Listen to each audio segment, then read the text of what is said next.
Hello guys, আসসালামু আলাইকুম। Welcome to my new blog. Guys, আশা করি আপনারা সবাই অনেকটা ভালো আছেন আর আপনাদের দোয়ায় আমরাও আলহামদুলিল্লাহ অনেকটাই ভালো আছি। গাইস, আমরা কিন্তু সকাল সকাল বেরিয়ে গেছি আমার শ্বশুর বাড়ির উদ্দেশ্যে, মানে আপনার ভাইয়াদের বাড়ির উদ্দেশ্যে। এদিকে আমার শাশুড়ি মা কিন্তু বাসে ওঠার সাথে সাথে ঘুমাচ্ছে, কারণ আগের দিন রাতে সে কিন্তু বাড়িতে আসার টেনশনে কিন্তু সে একটুও ঘুমাতে পারে। এদিকে আপনাদের ভাইয়া দেখেন বাসে ওঠার সাথে সাথেই কিন্তু সে পেয়ারা খাচ্ছে। সে বলতেছে যে সে নাকি সকালবেলা ঠিকভাবে খাবার খেতে পারে না, তার নাকি অনেকটাই ক্ষুধা লেগে গেছে, তাই সে বাসের মধ্যে বসে সে পেয়ারা খাচ্ছে। দেখেন সে কতটা মজা করে পেয়ারা খাচ্ছে, আর নিজে তো খাচ্ছে খাচ্ছে, এদিকে দেখেন আমাকেও দেখেন সে খাইয়ে দিচ্ছে। আর বাসের মধ্যে এত বেশি মানে বাতাস ছিল, মানে জানলাটা খোলা ছিল, তো যার কারণে এত বেশি বাতাস ছিল আমি ঠিকভাবে ভিডিওই করতে পারতেছিলাম না। তো সে বারবার বলতেছে না তুমি খাও, তারপর আমাকে খাওয়ানোর পরে সে পেয়ারাটা খেয়ে এমন একটা ঘুম দিছে। এদিকে তার ফোনের ভিডিওটা সে চালু করে এদিকে ঘুমাচ্ছে তো ভালো কথা, কিন্তু আমার যন্ত্রণায় কি আর সে ঘুমাতে পারে? তাই তাকে আমি ডিস্টার্ব করতেছি। সে বলতেছে ঘুম আসছে। তো ঘুমাতে ঘুমাতে আমরা চলে আসলাম সেই কাঙ্ক্ষিত জায়গায়, মানে হচ্ছে যমুনা সেতু। তো যমুনা সেতুতে আসার পর এদিকে দেখেন বাসের ট্রোল দিচ্ছে। তো ট্রোল দেওয়ার পরে কিন্তু আমরা সরাসরি চলে গেলাম যমুনা সেতুতে। জানি এখানে অনেকেই আসছেন, আলাদা করে দেখানোর কিছুই নেই, কিন্তু তারপরেও কিছু জিনিসের সৌন্দর্য কখনোই শেষ হওয়ার না। যেমন দেখেন, এই যে দেখেন এখান থেকে ট্রেন যায়, ওর নিচে দেখেন একটা নৌকা যাচ্ছে, সেই সুন্দর লাগতেছে, অনেকটা ভালো লাগতেছিল দেখতে। তো দেখতে দেখতে আমরা হচ্ছে যাচ্ছি যমুনা সেতুর উপরে থেকে।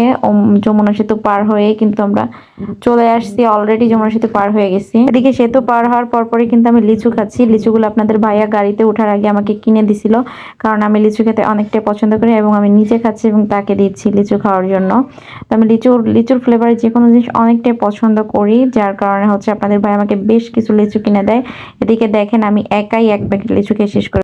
তো তারপর আমরা কিন্তু চলে আসলাম সিরাজগঞ্জ। এখানে হচ্ছে 20 মিনিট ব্রেক দেওয়া হবে, তো যার কারণে কিন্তু আপনাদের ভাইয়া আমাদেরকে নিয়ে, আমাকে এবং আম্মুকে নিয়ে কিন্তু মানে নিচে যাচ্ছে, মানে মানে কিছু খাওয়ার উদ্দেশ্যে সে নিচে যাচ্ছে। তো এই যে হচ্ছে আমরা নিচে যাচ্ছিলাম, এই যে আপনাদের ভাইয়া যাচ্ছে, এখন আমার আম্মু যাচ্ছে, মানে আমার শাশুড়ি মা, সেও যাচ্ছে। যে আমরা হোটেলের মধ্যে ঢুকলাম, ঢোকার পরে হচ্ছে আমরা মানে ডিসিশন নিচ্ছিলাম যে কি খাওয়া যায়, কিন্তু টাইমটা ছিল বিকালবেলা, তো তাই আমরা কিছু না খেয়ে বেরিয়ে আসি। আসার পরে দেখলাম এখানে অনেক সুন্দর সুন্দর দই পাওয়া যায়, আর দই তো আমি অনেকটা পছন্দ করি।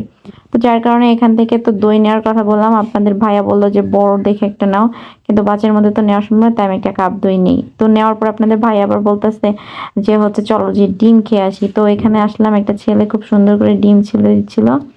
তো এখান থেকে হচ্ছে আমি একটা ডিম খেলাম, যেহেতু আমার পেট অলরেডি ভরাই ছিল, ওরকম ভাবে কিছু খাই নাই। তারপর খাওয়া দাওয়া শেষ করে আমরা কিন্তু সরাসরি কিন্তু আবার বাচ্চা চলে আসলাম। তো বাচ্চা আসার পরেই কিন্তু এসে একটা লং টাইম একটা ঘুম দিয়েছিলাম। তো ঘুম থেকে উঠে দেখি আমরা কিন্তু পৌঁছে গেছি আমাদের কাঙ্ক্ষিত গন্তব্যে, সেটা হচ্ছে জয়পুরহাট পাঁচ বিবি।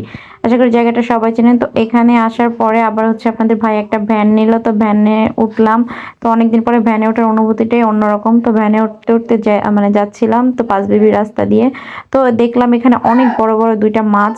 তো মাছ দুইটা দেখে আপনাদের ভাইয়া কিন্তু আমাকে বলতেছিল যে চলো আমরা নেমে দেখি মাছগুলা আমরা নিতে পারি কিনা।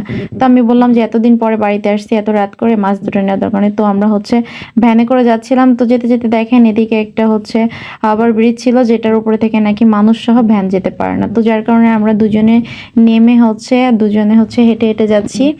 যে তো যেতে যেতে দেখেন এই যে হচ্ছে ব্রিজটা, এটা হচ্ছে একটা কাঠের একটা ব্রিজ, যার কারণে যাওয়া সম্ভব না। তো যাই হোক, ব্রিজটা পার হয়ে আমরা কিন্তু সরাসরি চলে আসলাম আমাদের বাড়িতে। তো বাড়িতে আসার পরে এই যে আমরা বাড়িতে ঢুকছি, আসলে কি বাড়িটা এরকম হয়ে গেছে, মানুষ না থাকলে যা হয়। তো ভিতরে ঢুকে দেখি আমার শ্বশুর কিন্তু আমাদের জন্য আগে থেকে বসে আছে।